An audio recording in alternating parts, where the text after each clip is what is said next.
January 1945. Snow falls relentlessly over the frozen forests of eastern France.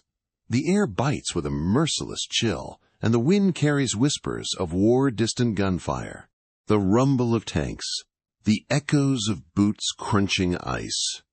You are not watching history. You are in it. Welcome to the final winter of World War II. You are a young American soldier, far from home, deep behind the crumbling defenses of Nazi Germany. Sleep-deprived, frostbitten, and under constant threat, you march forward with your rifle slung low, unsure what tomorrow holds. The line between life and death is no longer measured in days, but in footsteps. Every sound in the trees might be a German sniper. Every farmhouse could hide a deadly ambush. This is not just a documentary, it is a test of your endurance, your courage, and your will to survive. Would you make it out alive? In today's video, we bring you face-to-face with one of the most brutal and defining chapters of the Second World War, not through numbers or dates, but through the eyes of the men who lived it. You will meet fresh-faced recruits, hardened veterans, and unsung heroes like Lieutenant Audie Murphy, a 19-year-old who would defy death to save his unit. Their struggles were not only with bullets and bombs, but with hunger, cold, fear, and the weight of impossible choices. As you follow their journey through shattered villages and frozen forests, you will witness how war tests not only the body but the soul, how brotherhood forms in the darkest places, how moments of kindness flicker amid devastation, and how every day survived was a victory in itself. If you have ever wondered what it truly felt like to be a soldier in World War II, not just the battles, but the silence between them, then you have come to the right place. Before we begin, take a second to like this video and subscribe to the channel. Your support helps us bring more immersive, human-centered stories like this to life. Share it with a friend who loves history, and let us know in the comments, would you have survived as a soldier in 1945? Now, grab your helmet, take a deep breath, and step into history. The story begins in the snow-covered woods of France. The snow never stopped.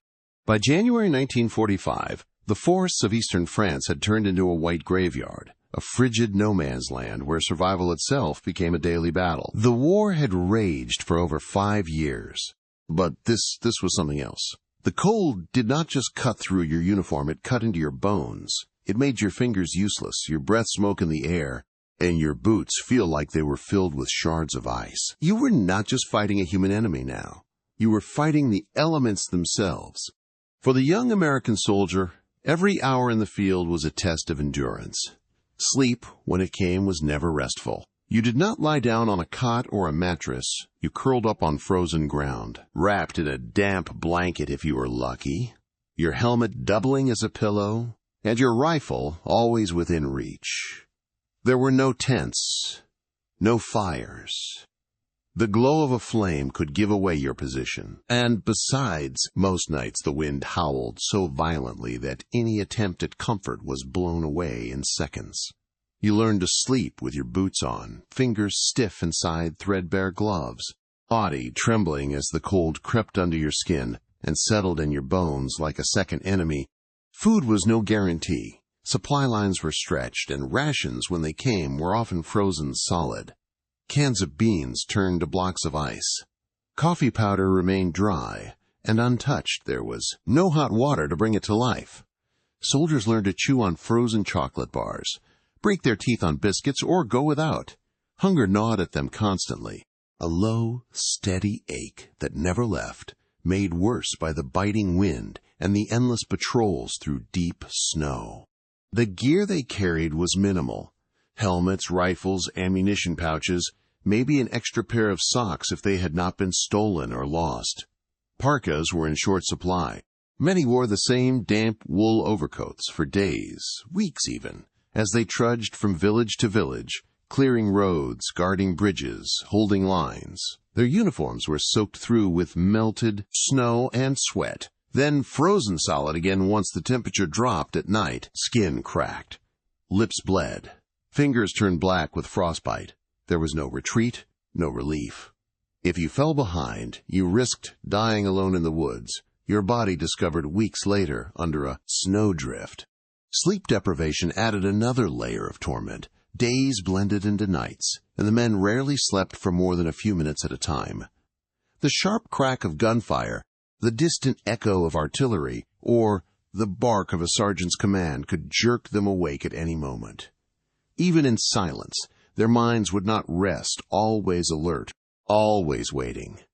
They would lie awake listening to the sound of the wind through broken tree branches, wondering if it was just the storm or the footsteps of the enemy drawing near. Morale was a fragile thing. Letters from home, if they arrived, were clutched like gold. A photograph tucked into a breast pocket became a lifeline to something warmer, something safer. But many soldiers stopped hoping. They became ghosts in muddy boots, eyes hollow from fatigue, bodies thin from hunger, spirits dulled by the relentless cold.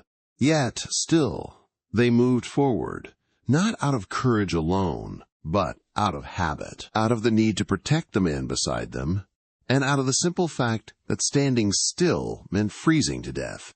But it was in these moments, amid the bleakest cold and the darkest nights, that the most human stories emerged.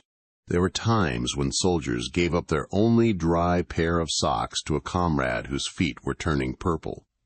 Times when men huddled in silence under a broken tank, sharing a cigarette and pretending it was warmth. When a medic stitched a wound by moonlight with trembling hands and said nothing about the tears freezing on his cheeks.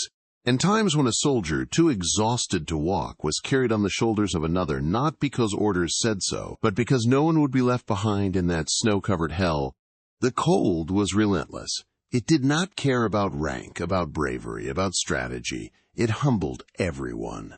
It turned metal into ice, breath into mist, and warriors into weary shadows stumbling through white silence. And still, they fought. Through shattered villages where snowflakes mingled with ash, through icy rivers that numbed their legs to the knee, through fog-shrouded woods where every tree might conceal an enemy rifle. And all of it, every frost-bitten footstep, every sleepless hour, was for one reason: to push forward, to end the war, to go home. By the end of January, many would not make it. Some would vanish in the snow, buried by shell fire, or swallowed by the forest. Others would survive, but never forget the cold, not just the physical pain, but the isolation, the silence, the way the snow muffled screams and gunfire alike. This was the reality of war in the winter of 1945. Not the glory of medals or sweeping victories, but the quiet suffering of thousands of soldiers sleeping in frozen fields, clinging to life with cracked hands and tired hearts. And now, as you watch their story unfold, remember this: the battles may have been won by generals, but the war was endured inch by inch, frostbite by men just like you. As the wind howled across the frozen countryside of eastern France, January 1945 unfolded like a brutal test of endurance. For the American infantrymen scattered along the battle-scarred ridges and forests of Alsace, every breath was a battle, every hour a gamble between frostbite and enemy fire. The snow did not just fall, it swallowed sound, hope, and sometimes entire companies lost in the white silence. Amid this unforgiving winter, one name echoed through the chaos, like a lifeline: Audie Murphy. At just 19 years old, Lieutenant Audie Murphy carried the weight of command with a quiet intensity that inspired even the most battle-hardened men around him. He did not shout orders or demand loyalty. He earned it, step by step, trench by trench. By January of that year, Murphy had already been wounded 3 times, seen friends fall beside him, and had learned to read the battlefield with a sixth sense sharpened by months of combat. But it was what happened on January 26, 1945, near the village of Holzwehr, that would etch his name into history and transform a young Texan farm boy into a living legend. That morning, German forces launched a ferocious counterattack, sending waves of infantry and armored vehicles crashing into the thin American lines. Murphy's company was down to just over a dozen, men tired, cold, and vastly outgunned. As tanks rumbled forward and enemy fire lit up the horizon, Murphy did something few could even imagine. He ordered his men to fall back and find cover while he stayed behind to hold the line. Climbing onto a burning M10 tank destroyer that had been abandoned earlier in the fight, Murphy manned the Storyman the Imapaja. 50 caliber machine gun mounted on top. The vehicle's fuel was cooking inside, ready to explode at any moment. Bullets whistled by him, artillery shook the earth beneath his boots, yet he stood firm. For nearly an hour he fired relentlessly, cutting down advancing German soldiers and stalling the entire assault single-handedly. He was shot in the leg. He kept firing. Radioing artillery coordinates while returning fire, Murphy became a one-man fortress of defiance. His actions were not just about heroics. They bought time. The Germans, stunned by the resistance, began to hesitate. Murphy's men, inspired and reorganized, counterattacked. By the end of the engagement, dozens of enemy troops lay scattered across the frozen field, their advance crushed. When asked later how he managed to survive that day, Murphy gave no grand speeches. He did not romanticize the battle. He simply said, "They were killing my friends." There was no bravado in his voice, just an unshakable commitment to those beside him, to the men he refused to abandon. Audie Murphy's story is not just about one battle. It is about grit under fire, calm in chaos, and the kind of courage that does not come from medals or orders, but from within. By the time the war ended, he had become the most decorated American soldier of World War II. His honors included the Medal of Honor, Distinguished Service Cross, Silver Stars, Bronze Stars, and multiple Purple Hearts. But for many who fought beside him, it was not the medals that defined Murphy. It was his willingness to lead from the front, to shoulder fear and responsibility without hesitation. In the bitter cold of that Eastern Front, when death hovered with every breath, Murphy proved that heroism is not about age or rank. It is about action. It is about standing when others fall, holding when others break, and fighting not for glory, but for the lives of those around you. His legacy would extend far beyond the battlefield. Returning home after the war, Murphy struggled with what we now understand as post-traumatic stress. But in the 1940s, it had no name. He turned to writing and acting, eventually portraying himself in the film To Hell and Back, based on his own memoir. Yet even then he remained modest, often deflecting attention and advocating for veterans' mental health before it became a national conversation. Audie Murphy did not seek the spotlight. He earned it by walking into the fire so others would not have to. And in doing so, he gave not only his fellow soldiers a fighting chance, but left behind a legacy of selfless bravery that still resonates today. When we imagine what it meant to be an American soldier in World War II, not just the gear or the strategy, but the raw human courage, it is stories like Murphy's that illuminate the path. So as you watch this journey through the hardships of combat and the mental and physical toll endured by those in uniform, remember that behind every victory was a man like Murphy, cold, wounded, terrified perhaps, but unyielding. In him we see not a myth, but a mirror of the best we are capable of when everything else is stripped away. The snow may have fallen heavily that day, but the fire in Audie Murphy's soul burned hotter than any winter the enemy could bring. The biting wind never ceased. It sliced through the trees, rattling through the skeletons of branches, like a warning whispered by the earth itself.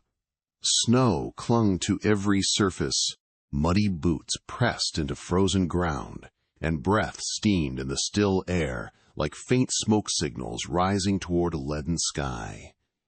In the shattered woods of eastern France, where silence could break under the weight of a single twig snap, young men tried to hold on not just to their rifles and positions, but to themselves.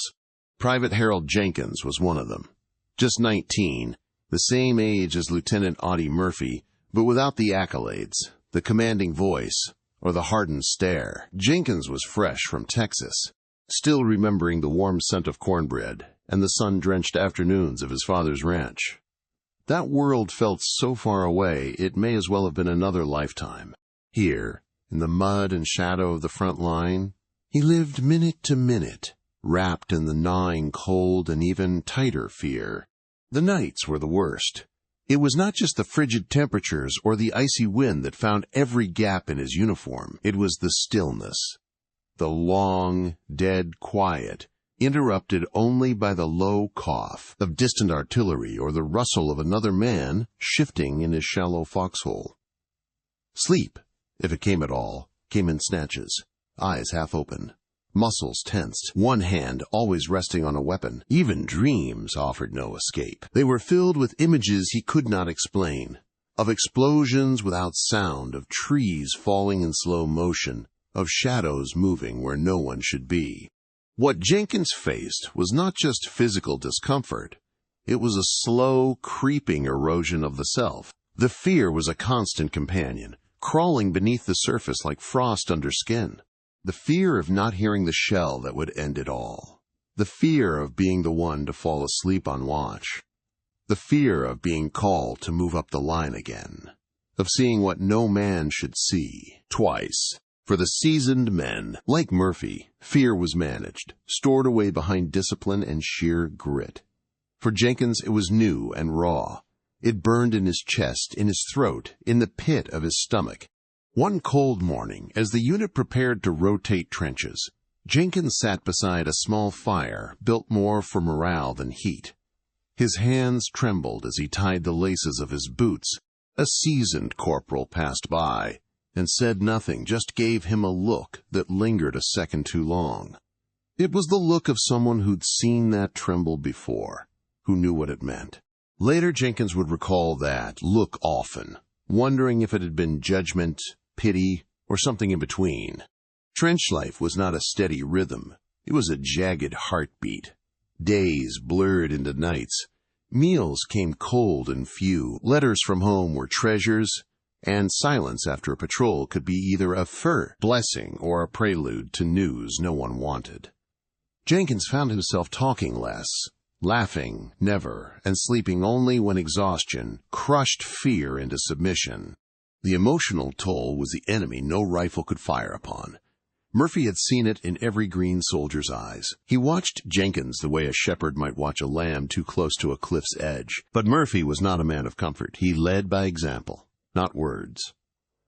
When a German mortar cracked the edge of the trench wall one afternoon, Jenkins was closest. He froze.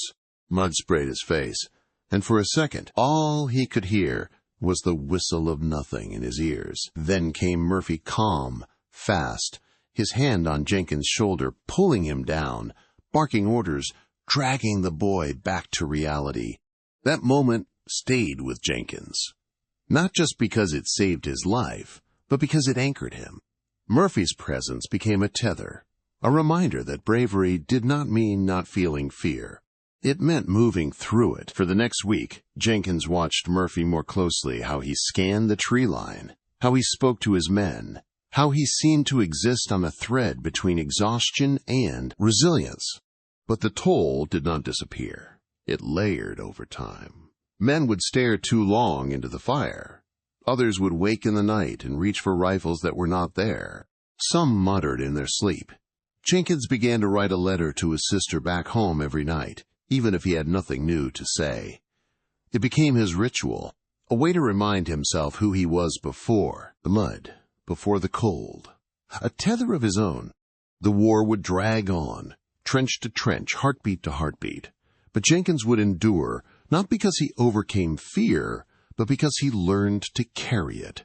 And in the long nights, when silence reigned and his breath steamed into the void, he would think of Murphy not as a hero carved in granite, but as a man who had once put a steady hand on his shoulder and reminded him, without words, to keep moving. And so he did. In the midst of that merciless winter in eastern France, where frostbite and firestorms were part of daily life, there existed moments that defied the harshness, a fragile warmth that flickered among the men like the last embers of a dying fire. Jenkins, barely 19, had not yet grown used to the sickly silence that followed a bombardment, nor to the way the snow turned red beneath the wounded. But even he noticed those rare moments when the world briefly remembered its humanity. It was just after the fourth night of shelling that he saw Corporal Mathers, a grizzled veteran with a permanent scowl, gently lift a wounded German boy no more than 16 from a collapsed trench. The boy had been crying for his mother in a language Jenkins did not understand, but Mathers did not need translation. He gave the lad water, tore a strip from his own undershirt to wrap the shrapnel wound, and whispered something soft before the medic arrived. No one said anything. No one needed to. Later that week, Jenkins himself experienced something he had not felt since he boarded the transport ship back in New York: joy. It came in the form of a small envelope, smudged with fingerprints, bearing his name and the unmistakable handwriting of his sister Emma. The paper was damp, the ink bled slightly, but the words struck him like a sunrise after weeks of gray. She wrote of home, the neighbor's new puppy, their mother's stubborn attempts to keep the garden alive through winter, the sound of wind chimes outside their kitchen window. Jenkins folded the letter neatly, pressing it to his chest beneath his jacket before tucking it safely into his helmet liner. That night, when the snow drifted silently outside their foxhole, he recited lines from the letter to Murphy, to Mathers, even to a quiet soldier named Alvarez, who rarely spoke. For a few minutes it was as if they were all huddled around a fireplace, not buried in ice and artillery smoke. On another bitter morning, when the frost clung even to the inside of their rifle barrels, the men in Jenkins' unit discovered that Sergeant Beach, who'd lost 3 toes to frostbite the week before, had been quietly slipping his rations to a younger soldier whose hands shook too much to fire. When confronted, Beach simply shrugged and said, "The kid needs it more than I do." No lecture, no orders, just quiet sacrifice. These were the unspoken rules of survival, not in the sense of staying alive, but in holding on to the last pieces of their own decency. Even Lieutenant Audie Murphy, usually so composed under pressure it seemed bullets bent around him, revealed glimpses of vulnerability. After a firefight near Colmar, Murphy was seen kneeling beside a fallen comrade, his childhood friend Lyle. He held the young man's helmet in silence for several minutes. When he stood, he did not speak a word, but the way he adjusted Lyle's dog tags so they would not tangle said everything. Jenkins watched from a distance, understanding for the first time that courage was not just storming bunkers. Sometimes it was enduring the quiet afterward. There were moments when the men even found laughter. It came unexpectedly, like an old friend knocking on the wrong door. One day, Alvarez pulled out a harmonica from his pack. No one had seen it before, and for a moment they stared at him as if he were performing magic. He played a stumbling version of "You Are My Sunshine," off-key and slow, and the sound was so out of place, so absurd amidst the ruin, that Jenkins laughed until he cried. Others joined in, and for 2 whole minutes their trench transformed into a gathering, not a graveyard. Then the sky cracked with distant fire, and the moment passed, but it was enough. They remembered it. One of the more touching gestures came after a brutal night raid when Private Henderson, a nurse before the war, stayed awake for hours tending to both American and captured German wounded alike. No one stopped him. No one mocked him. When he reached for morphine and found his kit empty, Jenkins gave up his last ampoule. He did it without thinking. The man bleeding on the ground was no longer an enemy, just a boy with a shattered leg whispering for his father. As the days bled into each other and the snowfall grew heavier, these moments became the currency of resilience. Shared cigarettes under starlight, a chocolate bar broken 4 ways, the soft hum of lullabies remembered from another life. These were not acts of defiance against the war. They were threads of sanity woven through the madness, each one anchoring the soldiers to the better parts of themselves. In the end, Jenkins learned that bravery was not only about running into fire. It was in those quiet acts of empathy, the split-second decisions to help someone else feel a little less alone in the cold. The war would take much from them, friends, innocence, time, but it could not take their capacity for kindness. Not completely, and so they endured, not just with guns and grit, but with letters, laughter, and the stubborn decision to care when everything around them said not to. The shelling began again. just as dawn broke through the icy fog. Jenkins, still groggy from a half-sleep beneath a snow-covered tarp, jolted upright as the tremors rippled through the frozen ground. The first mortar landed somewhere near the tree line, too close to ignore. A dull thud, followed by a spray of earth and snow, signaled that the Germans were repositioning for another push. The chaos was back. Only hours before, Jenkins had watched Audie Murphy walk calmly into the fray, barking orders with a precision that defied the deafening explosions around them. The 19-year-old lieutenant had stood on a burning tank destroyer, firing its .50 caliber machine gun long after his men had retreated. That image was still burned into Jenkins' memory. Murphy alone in the smoke, holding the line as if the weight of the war itself rested on his shoulders. It was courage that inspired, but now, in this moment, all Jenkins could feel was the pounding of his heart. The company had dug into the outskirts of a frozen village, barely holding back the German counterattack. Murphy's daring stand had bought them time, but the fight was far from over. Jenkins had barely slept, his breath clouding in the icy air, ears ringing from the concussions of nearby blasts. His body was numb from the cold, but it was the unpredictability that chilled him. Deeper, a machine gun that jammed at the wrong moment, a radio that lost signal, a shell that landed 10 feet too close. None of it followed logic.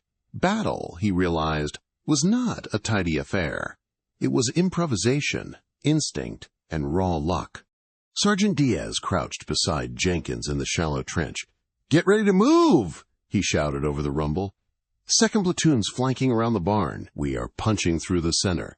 Jenkins nodded, forcing his shaking hands to check his rifle one last time.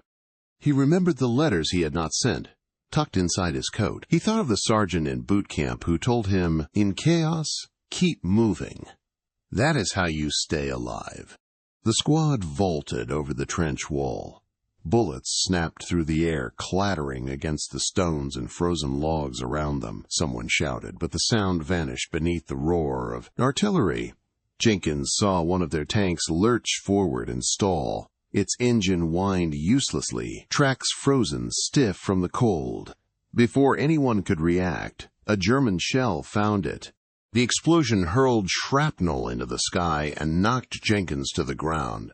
He scrambled up, ears ringing, vision blurred. Ahead, smoke curled from the ruined tank. A medic dashed past, crouched low, pulling another soldier out of the wreckage. Jenkins pushed forward, stepping over a fallen comrade whose helmet had rolled into a nearby crater. There was no time to stop. They had to reach the barn, or the whole line would collapse. Inside the barn, shadows danced under the flicker of flames licking at the wooden walls. The enemy had dug in, turning hay bales and broken carts into makeshift bunkers. Jenkins ducked under a shattered beam, weapon raised. He caught sight of movement, two figures in gray uniforms darting toward the loft stairs. He fired, the recoil biting into his shoulder. One went down, the other vanished. Behind him, more American troops poured in, fanning out as gunfire erupted through the structure. Above, from the loft, a grenade arced down. Jenkins dove sideways. The blast punched through the air, dust and straw raining over them. For a moment, nothing moved, only the crackle of fire and the groan of the barn's timber frame. Then came shouting. They were pushing forward again. He found himself beside Corporal Ray, his friend from the march through the Vosges Mountains. Ray's face was smeared with soot, his sleeve torn open. "You good?" Jenkins shouted. Ray nodded, gritting his teeth. "This is a mess," he said, barely audible. Jenkins forced a grin. When is not it? Eventually the shooting died down. The Germans had pulled back, leaving behind only silence and the sharp smell of smoke and cordite. The barn, half collapsed, was theirs. They had taken the center. But at what cost? Back outside, the medic was still working, his hands raw and red from the cold, bandaging wounds with whatever cloth he could find. Jenkins stood there for a long moment, watching the triage unfold. Among the groans and cries, there was still the occasional laugh, a joke shared. A cigarette passed between trembling fingers. Someone humming an off-key tune from home. In the middle of devastation, they held onto fragments of normalcy. As the sun dipped low again, the men set about reinforcing their new position. More snow had begun to fall, light at first, then heavier, layering over the ruins and the fallen alike. Jenkins, now assigned to watch duty, sat with his back against a stone wall, rifle resting across his knees. He stared into the darkening forest, where movement could mean friend or foe, salvation or disaster. He thought of Murphy, of that burning tank destroyer, of the impossible calm in the boy lieutenant's voice as he radioed coordinates for artillery support. Courage, Jenkins realized, was not just about bold actions in battle. It was about showing up, hour after hour, minute by minute, even when chaos ruled the world around you. He breathed in the icy air and let the silence settle. The battle had taken much, but they had survived. Tomorrow the war would continue, but tonight they held the line. As the bitter winds of January 1945 swept across the ravaged countryside, American soldiers moved cautiously into the shell-torn outskirts of Holtz, a once quiet village in the Alsace region of France. The snow was no longer white, but stained gray and brown with ash, mud, and the scars of battle. Buildings stood like broken teeth, their facades riddled with bullet holes and shattered windows, their interiors smoldering from the previous day's artillery barrages. What lay ahead was not open-field warfare, but a brutal grind through narrow alleys, splintered doorways, and hidden staircases. This was urban warfare in its rawest form, house-to-house combat, where every corner could hold a rifle barrel, every basement a hidden threat.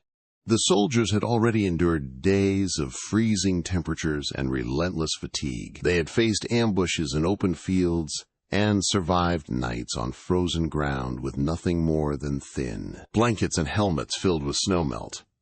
But now, in these claustrophobic streets, the danger took on a new shape. It was not just the German soldiers they feared. It was the silence before a shot, the quiet movement on the floor. Above, the sudden cry of a child that forced them to freeze in place and decide in a heartbeat whether to push forward or pull back.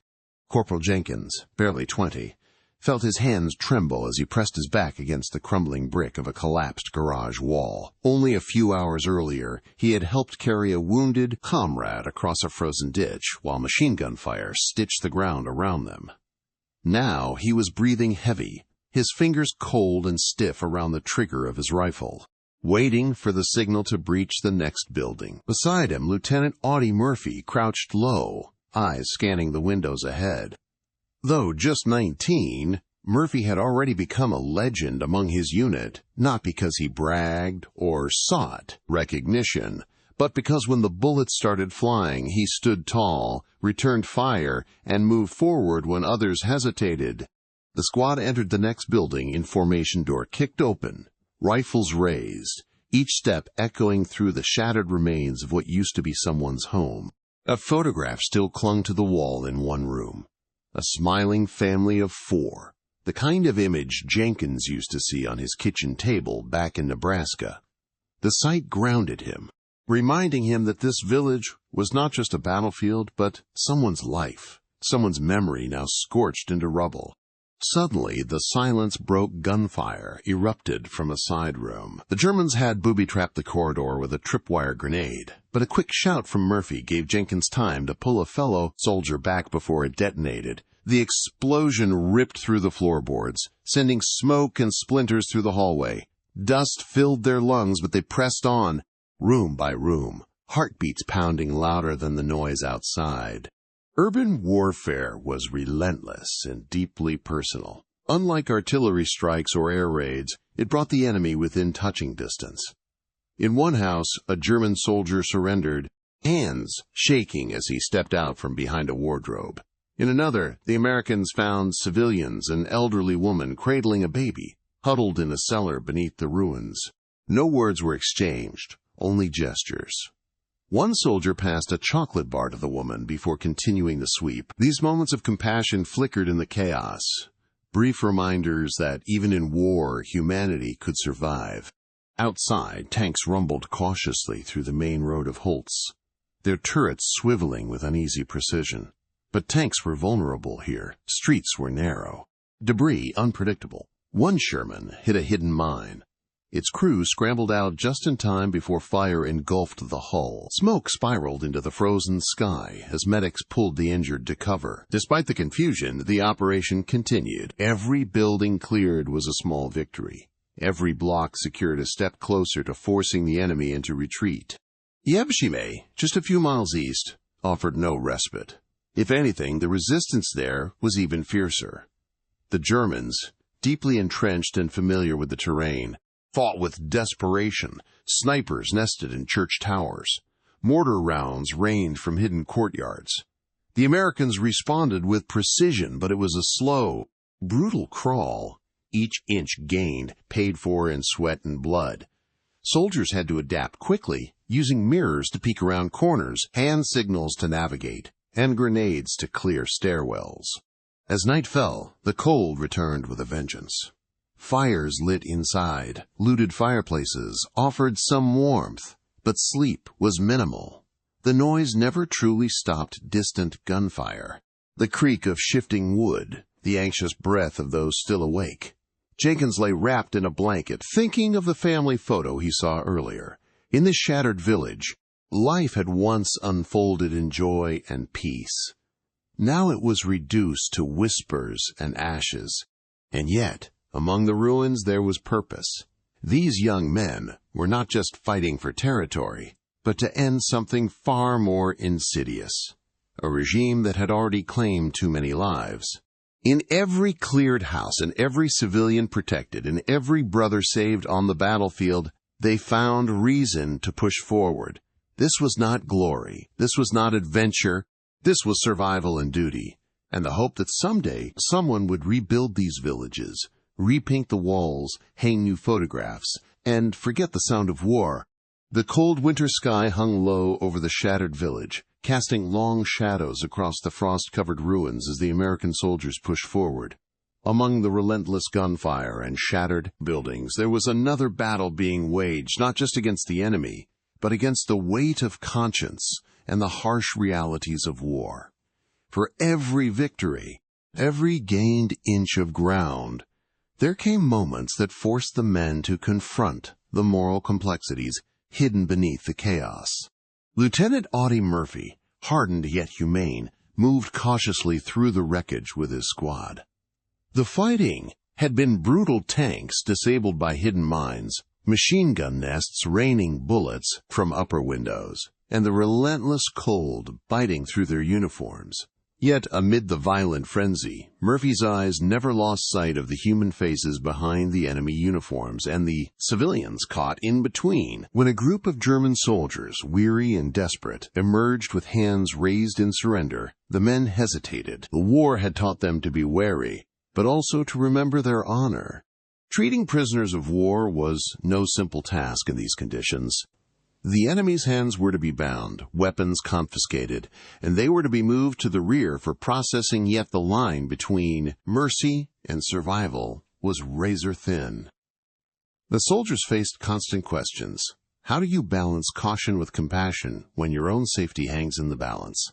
How do you look into the eyes of the enemy and see not just a foe, but a man who fears for his life as much as you do? One afternoon, in the ruins of a half-collapsed church, the company came across a German soldier badly wounded, unable to walk, and with no one to aid him. The medic rushed to his side, and Murphy ordered a temporary ceasefire while the man was lifted onto a stretcher. As the soldiers' labored breaths filled the cold air, a silence fell over the battlefield, an unspoken acknowledgement of shared humanity in the midst of destruction. Nearby, soldiers took moments between engagements to bury their fallen comrades. The frozen ground made digging difficult, and the urgency of battle often meant only hurried graves were possible. Still, they wrapped the dead with whatever they could spare: tarps, blankets, scarves, and marked their resting places with stones or makeshift crosses. It was an act of dignity in a world that had lost so much of it. Jenkins, a young replacement still grappling with the horrors of war, found himself carrying the dog tags of a soldier from Tennessee whose name he would never know. The weight of those small metal tags felt heavier than his rifle, a stark reminder of the human cost behind every statistic. He tucked the tags into his jacket, a promise to honor that sacrifice, even as the fight pressed on. These moments of moral reckoning were not limited to the treatment of the enemy or the dead. They extended into the daily decisions that defined soldiering in such brutal circumstances, whether to spare a terrified civilian caught in the crossfire, how to maintain a shred of kindness toward one another when exhaustion frayed nerves, and how to hold on to their own humanity when the world around them demanded ruthlessness. The soldiers' letters home spoke of these struggles in quiet tones, not the glory and heroism often painted in newsreels, but the internal conflicts that weighed heavily. They wondered if the war would ever end, and if so, how they would live with the memories of choices made in moments when there were no right answers. Lieutenant Murphy, despite his youth, understood these dilemmas deeply. Leading from the front, he carried not just a weapon, but the burden of responsibility for every life in his command. His courage extended beyond the battlefield to encompass the difficult moral terrain soldiers had to navigate daily. In quiet conversations, he urged his men to remember that the enemy was human, that compassion was a weapon just as powerful as a rifle. As night fell, the soldiers huddled around small fires, sharing stories and memories that bridged the divide between war and peace. They spoke of home, of families waiting, of futures that felt distant yet deeply desired. It was in these fragile moments that their resolve was renewed, a determination to fight not just for survival, but for the principles that defined them as men, not monsters. The moral complexity of war did not lessen the danger nor the suffering, but it reminded them of the light that could still shine in the darkest places. It was a reminder that even amid the ruin and chaos, honor, dignity, and humanity were worth fighting for, not just for themselves, but for those they would never meet, yet who depended on their courage to shape a better world. Amid the relentless cold and chaos of battle, there was one unbreakable force that sustained the soldiers through their darkest hours, the brotherhood forged in the crucible of war. This bond, stronger than fear and colder than the winter wind biting through their uniforms, became the lifeline for every man fighting on that frozen front. It was in these connections that the raw, emotional core of military life revealed itself, weaving stories of courage, sacrifice, and humanity between the lines of gunfire and snow. The narrator often found himself side by side with Jenkins, a young replacement who had joined the company just days before. Jenkins was barely out of his teens, wide-eyed and uncertain at first, a stark contrast to the battle-hardened veterans who had become numb to the endless roar of artillery and crack of rifles. But as the days dragged on through frostbitten nights and relentless firefights, a quiet camaraderie blossomed between them, a brotherhood born not of choice but of necessity. Every morning, as the frost still clung stubbornly to the frozen ground, they would share small rituals, checking rifles, rubbing, feeling back into their numb fingers and toes, and swapping stories of home, however fleeting those moments were. In the harshness of war, these exchanges were anchors that tethered them to the world beyond the trenches, a reminder that they were not just soldiers, but sons, brothers, and friends. During one bitterly cold dawn, the two huddled together behind the remnants of a stone wall near the village of Holtz, waiting for the order to advance. The air was thick with tension, a fragile quiet before the storm of gunfire that would soon resume. Jenkins, shivering and weary, looked over and whispered his fears, a confession rare and precious in such a hardened environment. His voice trembled, not from the cold, but from the weight of all he had seen and all he feared yet to face. The narrator did not offer hollow reassurances.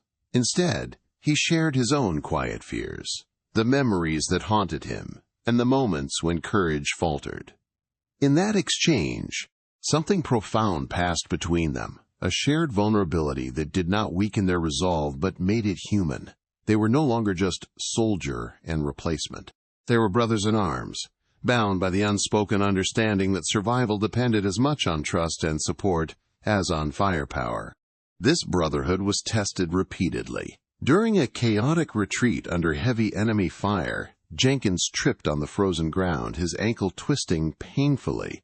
Without hesitation, the narrator dropped to his knees and helped him up, sharing the burden of each step as they crawled to safer cover. The pain in Jenkins' face was clear, but what mattered more was the steady presence beside him, a silent promise that no one would be left behind, no matter how desperate the situation. Such moments defined the essence of their connection, revealing the emotional heart of military life, often overshadowed by tales of strategy and heroism. The bond between soldiers was a complex weave of shared fear, hope, and unyielding loyalty forged in the fires of hardship and sacrifice.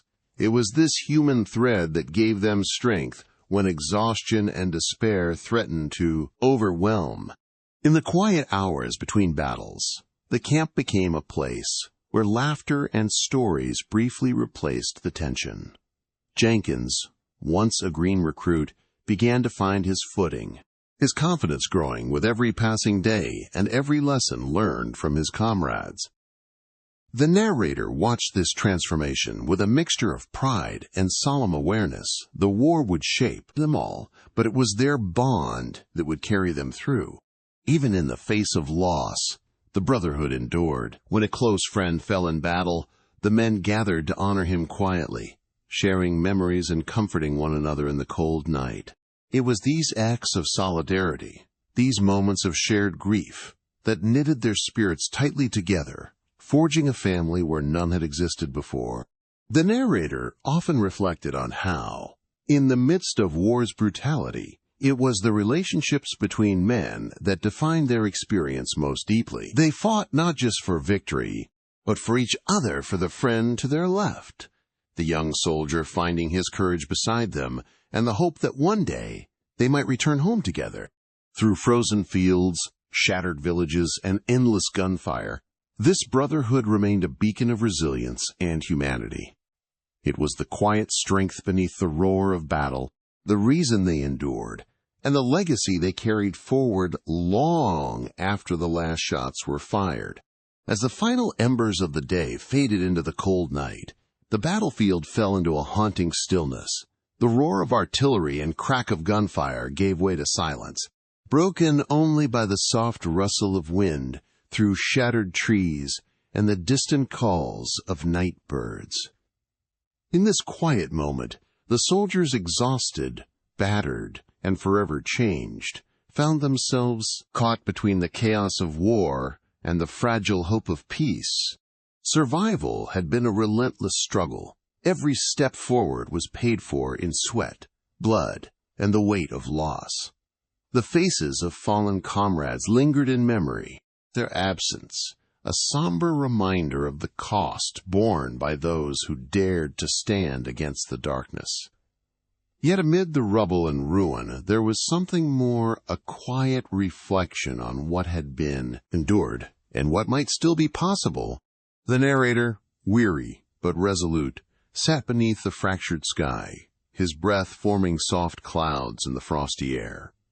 The harsh winter that had shaped every moment of this campaign was slowly loosening its grip, yet the chill remained not just in the bones but in the soul. Thoughts drifted to home, the warmth of family, the sound of laughter, the simple comfort of a bed untouched by war. It was these images that sustained him through the long nights, and the hope that one day he would return to them.